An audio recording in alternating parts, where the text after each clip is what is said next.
નમસ્કાર ખેડૂત મિત્રો, આ ખેડૂત પરિવારમાં હું તમારું હાર્દિક સ્વાગત કરું છું। તો ખેડૂત મિત્રો, અત્યારે સતત વરસાદ આવવાના કારણે આપણી માંડવી પીળી પડી જતી હોય છે। જ્યારે આપણી માંડવી 15 થી 20 દિવસ અથવા તો 25 દિવસની થઈ હોય ત્યારે આ ખૂબ જ મોટા પ્રમાણમાં આપણને જોવા મળતું હોય છે।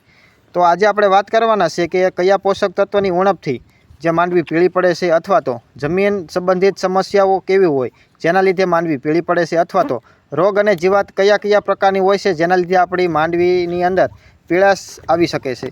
સૌથી પહેલાં ખેડૂત મિત્રો, આપણે પોષક તત્વની ઉણપની વાત કરીએ તો કે કયા પોષક તત્વની ઉણપ હોવાથી આપણા મગફળીના પાન પીળા થઈ જાય છે, તો કે સૌથી પહેલાં છે લોહ તત્વ અથવા તો આપણે તેને આયરન પણ કહીએ છીએ।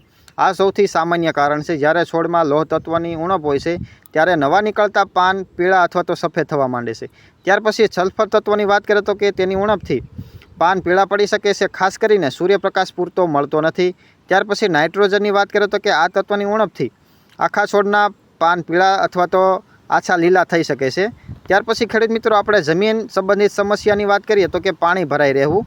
ખેતરમાં વધુ પડતું પાણી ભરાવું હોવાથી અથવા તો નબળા નિકાલવાળી જમીનની અંદર છોડને મૂળનો પૂરતો ઓક્સિજન મળતો નથી, જેના કારણે છોડ પીળા પડી જાય છે અથવા તો નબળા પડે છે। ત્યાર પછી વાત કરીએ તો કે જમીન કઠણ હોય તો શું થાય છે, તો કે કઠણ જમીનમાં હવા અને પાણીનો પ્રવાહ અથવા તો યોગ્ય રીતે થતો નથી, જે પોષક તત્વોનું શોષણને અવરોધે છે અને છોડ પીળો પડે છે।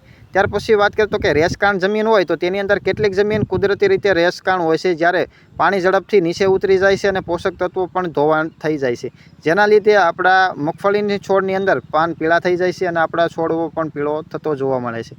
ત્યાર પછી આપણે વાત કરીએ તો કે રોગ અને જીવાત છે। એક તો છે ફૂગજન્ય રોગો અને જે સૂચિયા પ્રકારના જે કીટકો કહી શકાય અથવા તો જીવાત કહી શકાય, તેની અંદર વાત કરીએ તો કે કેટલાક ફૂગજન્ય રોગોના લીધે પાન આપણા છે તે પીળા પડી શકે છે। ત્યાર પછી કેટલીક સૂચિયા જીવાતો પણ પાનને રસ ચૂસે છે, જેના લીધે પાનની અંદર પીળાશ જોવા મળે છે। તો ખેડૂત મિત્રો, આપણે ઉણપની તો વાત કરીએ, ત્યાર પછી આપણે તેના અટકાવવાના અથવા તો આપણે કઈ દવાનો છંટકાવ કરી શકીએ તે વિશે વાત કરીએ તો કે ફેરસ સલ્ફેટ છે અને સાઇટ્રિક એસિડ એટલે કે લીંબુના ફૂલ અને હીરાકસી। આપણે પ્રમાણની વાત કરીએ તો કે 100 ગ્રામ ફેરસ સલ્ફેટ અથવા તો હીરાકસી અને 10 ગ્રામ સાઇટ્રિક એસિડ એટલે કે લીંબુના ફૂલ, આ બંનેને ભેગું કરી આપણે 10 લીટર પાણીમાં ઓગાળીને છંટકાવ કરવો જોઈએ અને જરૂર જણાય તો 8 થી 10 દિવસના અંતરે ફરીથી છંટકાવ કરી દેવો જોઈએ, જેના લીધે આપણે મગફળીના પાન પીળા પડી ગયા હોય તો તે લીલા અને સારા એવા સુધરી શકે છે।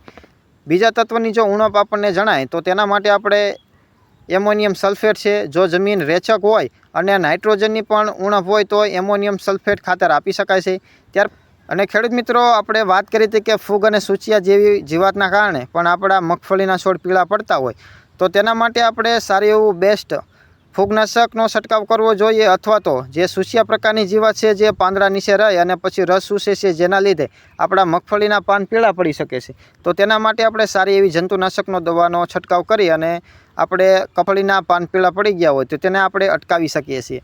તો ખેડૂત મિત્રો, આજના વિડીયોમાં એટલું જ। નવા ખેડૂત મિત્રો હોય તો ચેનલને ઝડપથી સબસ્ક્રાઈબ કરી નાખો। ધન્યવાદ।